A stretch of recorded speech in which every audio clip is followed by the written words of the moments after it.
Europe में बढ़ती साम्राज्यवादी प्रतिद्वंद्विता का ब्रिटिश भारत पर भी प्रभाव पड़ रहा था। ब्रिटेन को प्रत्यक्ष रूप से रूस और जर्मनी से खतरा था और वहीं भारतीय क्रांतिकारी इनसे प्रेरणा ले रहे थे। प्रथम विश्व युद्ध के दौरान भारतीय क्रांतिकारियों ने ब्रिटेन के शत्रु जर्मनी से मदद ली। इस दौरान अधिकतर क्रांतिकारी घटना बंगाल प्रेसिडेंसी और पंजाब में होने लगी थी। 1915 में इन्हीं परिस्थितियों से निपटने के लिए भारत रक्षा अधिनियम यानी इंडियन डिफेंस एक्ट लाया गया, जिसने ब्रिटिश भारत सरकार को विशेष प्रकार के अधिकार दिए। प्रथम विश्व युद्ध की समाप्ति के बाद ब्रिटिश भारत सरकार भारत में बढ़ रहे क्रांतिकारी आंदोलन से चिंतित थी। वहीं रूसी साम्यवाद के प्रसार का भी भय था, क्योंकि मजदूर वर्ग आंदोलन में सक्रिय हो चुका था। इन सब के बीच एक अंग्रेजी न्यायाधीश सिडनी रॉलेट के अधीन एक समिति बनाई गई, जिसका कार्य भारत में बढ़ रहे क्रांतिकारिता व साम्यवाद का मूल्यांकन करना था, खासकर पंजाब और बंगाल में। इस समिति को मजदूर आंदोलन, साम्यवाद और नागरिक अशांति के कारणों को भी देखना था, क्योंकि बंगाल और बम्बई प्रेसिडेंसियों में बड़ी बड़ी श्रमिक हड़तालें शुरू हो चुकी थी। इस समिति को रॉलेट या सेडिशन कमेटी कहा गया। इस समिति ने कठोर व दमनकारी प्रावधानों की अनुशंसा की, जिनका असर संपूर्ण भारतीय राष्ट्रीय आंदोलन पर पड़ने वाला था। अंततः 1918 में इसने अपनी रिपोर्ट सौंपी, परंतु रूसी साम्यवाद के प्रसार की पुष्टि न कर सकी।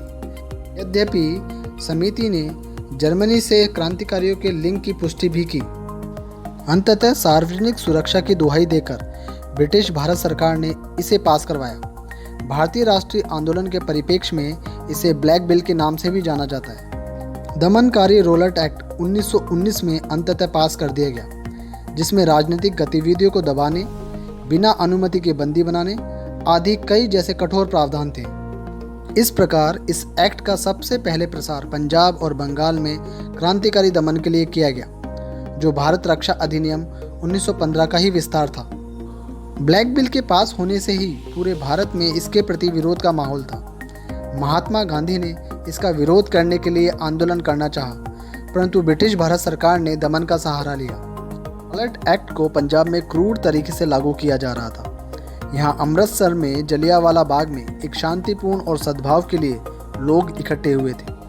जनरल डायर ने सभा पर अंधाधुंध गोली चलाने का आदेश दिए, जिसमें कई लोग मारे गए। इस हत्याकांड ने पूरे भारत के जनमानस को झंझोड़ के रख दिया।